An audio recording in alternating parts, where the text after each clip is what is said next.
Sean, you're in Arizona. I can see you and hear you. That's right, Jackie. We're in Arizona this week, out and about on the road following these midterm elections. As you can see behind me, got the obligatory cactus because it is a desert state, but we are in Phoenix, the big city here, and that's why you're probably hearing noise in the background. If you're just listening to us on the audio version of this podcast, you might hear a bit of traffic noise because a city like Phoenix, it's absolutely car central. You absolutely have to get a car even to get to the shopping mall on the other side of the road. And by road, I mean 8-lane freeway. So yeah, it's a lot of traffic around here. A lot of mosquitoes as well, sad to report. I was going to ask. Just like DC, they love taking bites out of me. Oh no, they're all over the place, Jackie. Can't get away from them. Well, listen, just to explain to our listeners as well, if you are listening to this, don't forget you can actually watch us now, which is great, on YouTube. The podcast is on YouTube if you search States of Mind, RT News, or you can go to the RT News channel at 7:30 p.m. on Saturday, or even on the RT player. We're very fancy now, Sean. You can see and listen to us. So let's get to it, because this podcast is all about American democracy. Why should we care it's being tested? Why should we care that its future is in doubt? After all, deep political turmoil in the United States, it's nothing new. The Great Depression cast doubt on the country's economic system. Remember Sean FDR in 1933, his famous quote, "The only thing we have to fear is fear itself." American democracy also held firm amid the threat from global totalitarian movements during World War II and the Cold War. And that's what the American founding fathers wanted, to establish a democracy with strong safeguards against tyranny, with checks and balances on different institutions of government. And while it's been far from perfect, many countries around the world looked up to American democracy when building new ones, focusing on those foundations, on the principles of rule of law, human rights and civil liberties. But things are changing, Sean, aren't they?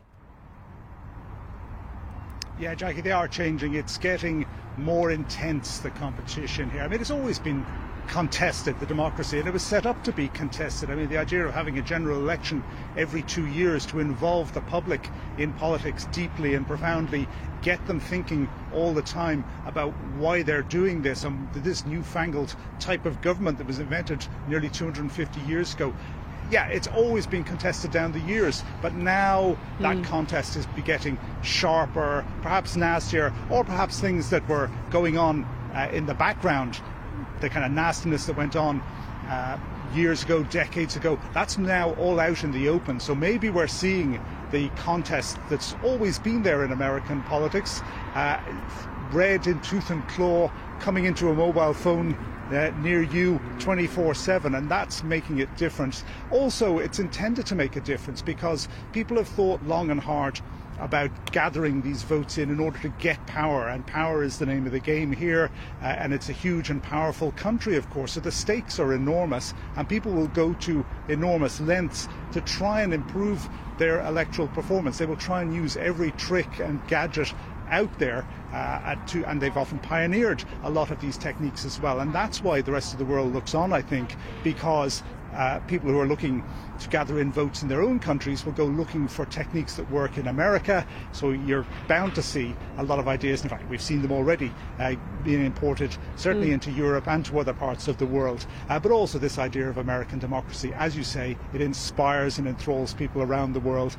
But they don't like it when they start seeing the nastier edge of it as well. That's right. A piece I found interesting about this is from American journalist David Leonhardt in the New York Times. Sean, he recently wrote that there are two distinct threats to American democracy, and the midterms will determine where the country goes from here. I think there are more than two, but these two are very interesting. The first threat is a growing movement who refuse to accept the 2020 presidential election results. Some of these people are running for office during these midterm elections, meaning they would oversee future elections. It could put them in the position to overturn an election in 2024 and beyond, for example. And this could mean that the concept of free and fair elections will be no more in the United States. The second threat, he says, the power to set government policy is becoming increasingly disconnected from public opinion. Recent Supreme Court decisions have been unpopular, but the Supreme Court, Sean, dominated by Republican appointees, seems poised to shape American politics for possibly decades to come. Also, if you look at the Senate, senators are also unable to pass bills due to the filibuster, while in the House it does not always reflect the popular will due to the way districts are drawn. Very valid points from David Leonhardt, but I think it could just be scratching the surface there.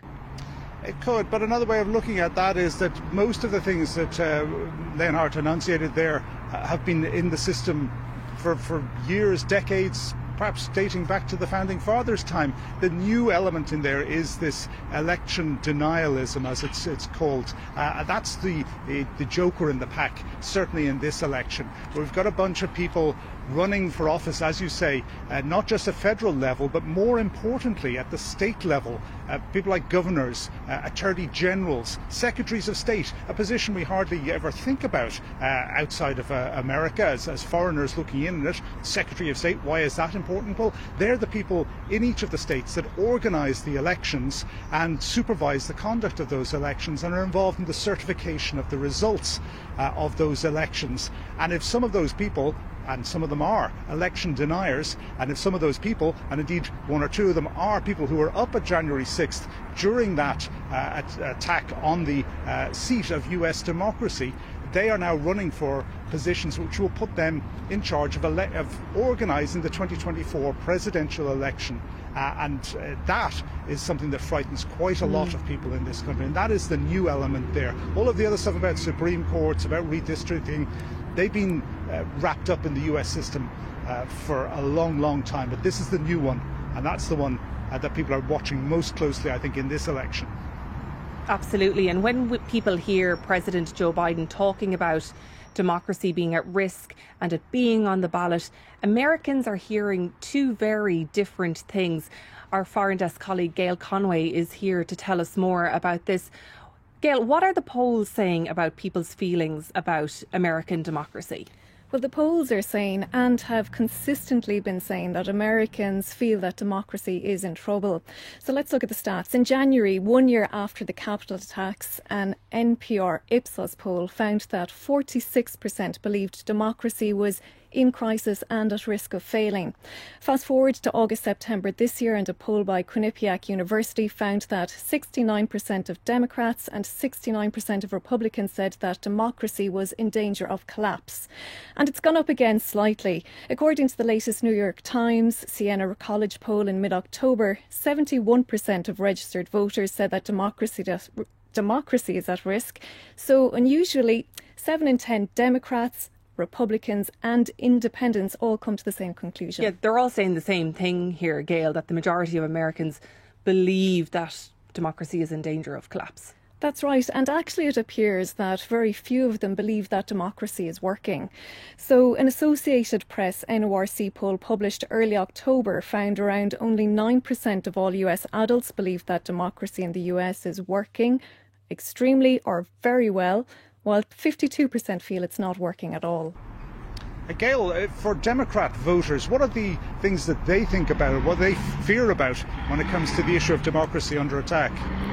From what I've seen, they would blame Donald Trump and his MAGA Republicans.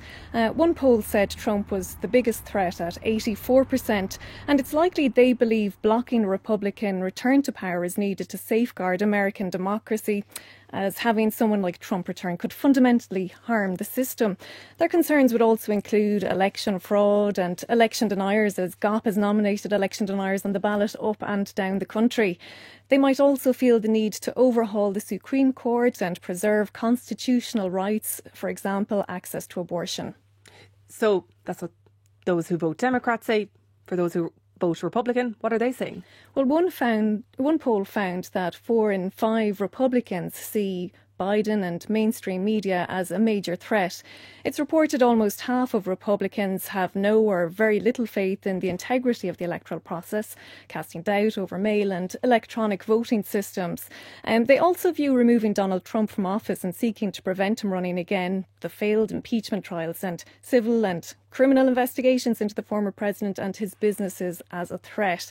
So despite everything we've just discussed, one of the polls also found that 69% of registered voters trust that the election results will be accurate. So the good news is that deeply divided Americans agree on at least one thing, that American democracy is under threat. The bad news is that they share the view that their nearly 2.5-century-old democracy is in danger and disagree drastically about who or what is threatening it. Listen, Gail, thank you so much for that. So Tim Murtaugh, former Director of Communications for Donald Trump's re-election campaign, thank you so much for joining us. Well, I'm happy to be with you. Thank you very much. Yes, and you were just saying you have a gorgeous picture of the Cliffs of Moher behind you as well. So the Irish connections are strong there. Tim, when I spoke to you the last time back in 2020, you were in the middle of it all as Director of Communications for Donald Trump's re-election campaign. Just before we go into, I suppose, the now with these midterm elections, how do you reflect on your time in that role, especially with what followed after that election? Donald Trump casting doubt on the election results and then January 6th.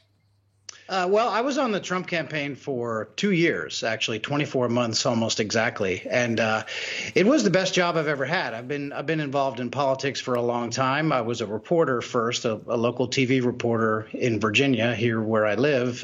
This is a long time ago now. But in 1999, I stopped covering politics and jumped the fence, as it were, and joined up and started working in politics. Now, my former colleagues from the press corps would say that I went and joined the dark side by jumping the fence and actually starting to work for candidates.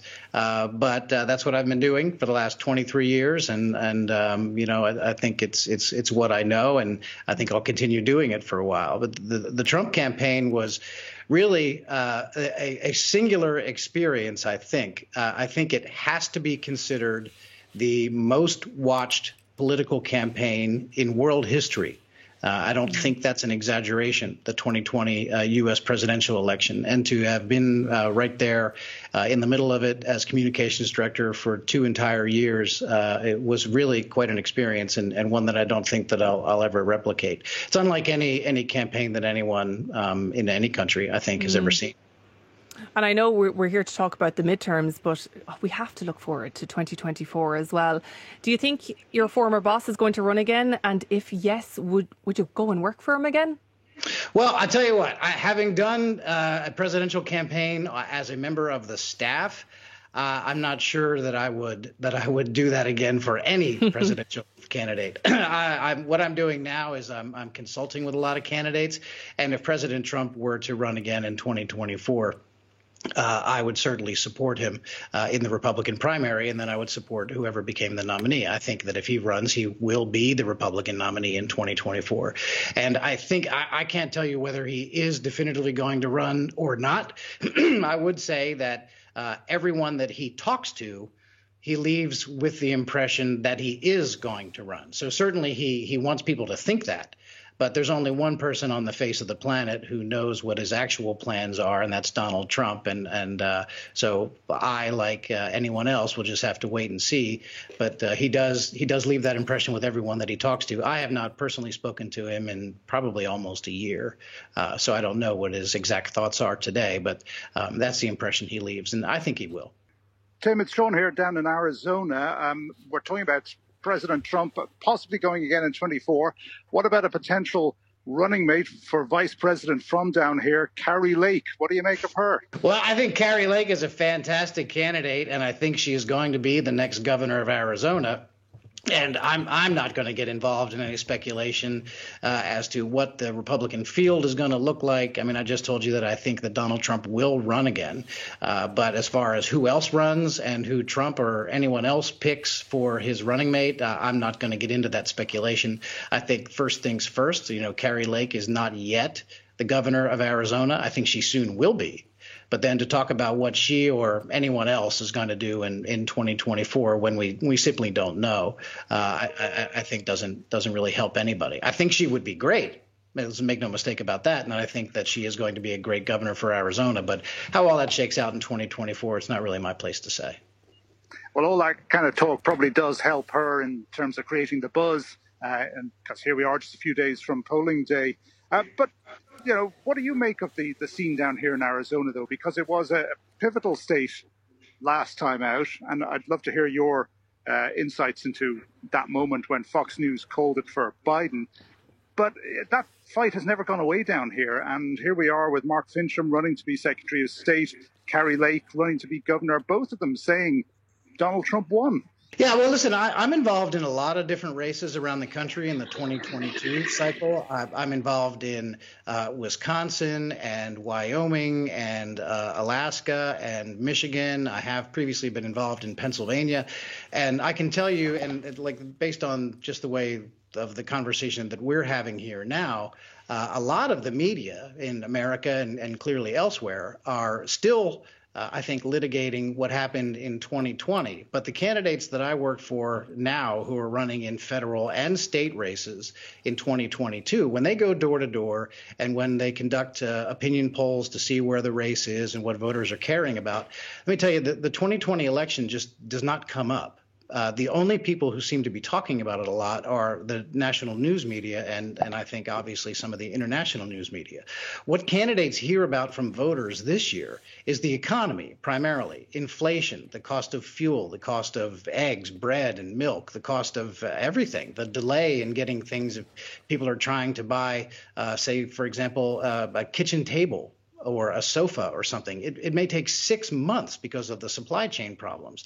These are all issues that people are talking about. Crime is on the rise. Crime in cities, the murder rate in Detroit. I'm working for Tudor Dixon, who is running for governor of Michigan. And Detroit is the second most dangerous city in the United States. That's what people care about. And I think that candidates who are responding to those concerns, like in Alaska, Kelly Tshibaka is my candidate running for the Senate against Lisa Murkowski.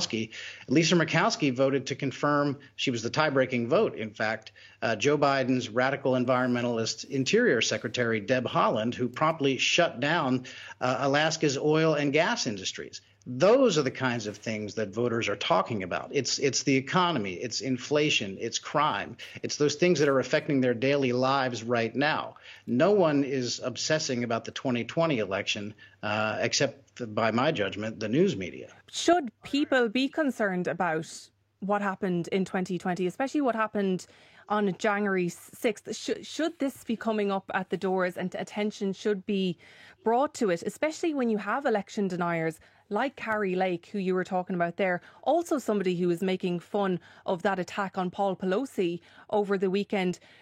Should we be concerned about the level of election denying out there and what impact that could have on future elections, but also the impact it could have on American democracy too? Well, listen, I think if you're going to ask about candidates who are election deniers, and I think you should paint it with a broader brush. How about Stacey Abrams, who is running again for governor of Georgia? And she has yet to admit that she got beaten for that same office in 2018. For years, she denied that she lost that election, and she was championed by the media. And heck, she's a bigger celebrity in Democrat circles now for having lost that election and claimed that she didn't. Hillary Clinton claimed that the 2016 election was stolen from her.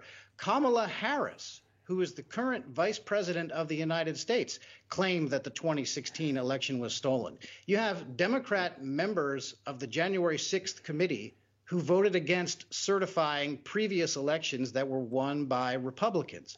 So, we get a little bit tired of hearing about, oh, this candidate is an election denier and that one is too, when these prominent Democrats who did exactly the same thing are never mentioned in that conversation. And look, first I should say, no violence is acceptable. No political violence is acceptable. January 6th was a terrible day. And the people who broke the law, the people who trespassed, who destroyed property and committed acts of violence, those people should be held accountable. And in most cases, they are. I do not hear similar sentiments from Democrats talking about the riots that swept cities across this country in the summer of 2020 in the name of the BLM protests. We do not hear about that. We don't hear the same level of concern for the attack on Congressman Steve Scalise at the Republican baseball practice when he was shot and nearly killed by a Bernie Sanders supporter who went to that field that day to kill Republican members of Congress.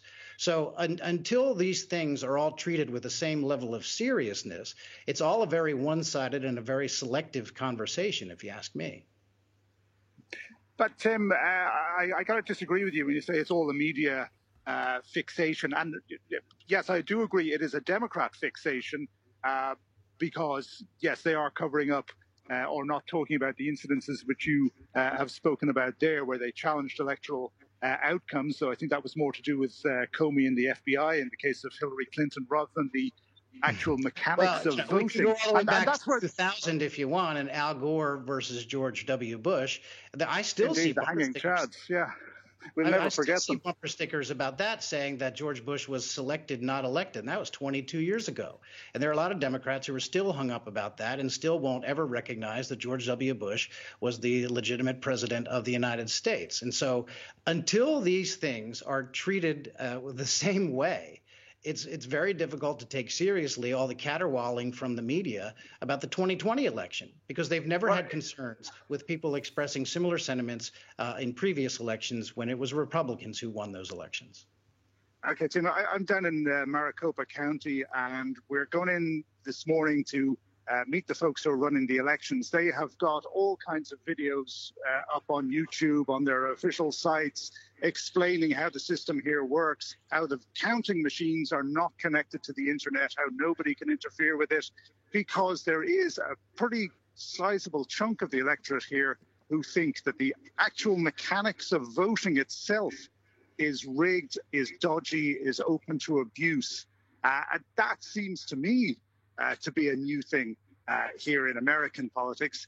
I've covered elections in more than a dozen countries in Europe, some of them fairly interesting, spicy kind of places like Hungary, for example, or Italy. Never seen that kind of challenge to the mechanics of the election itself. Whatever about challenging the outcomes or not accepting outcomes, it's the mechanics of voting that's under challenge now. And I think that is new.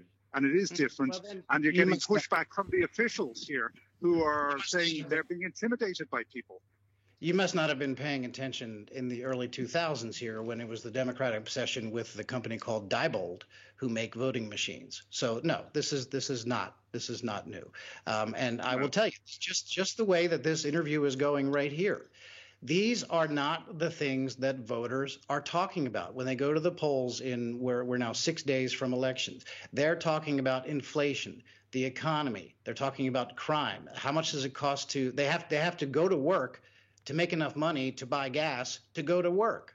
That doesn't make any sense. And it's because of the policies of this administration purposefully kneecapping our own economy by shutting down fuel production. When Joe Biden became president, the United States was energy independent.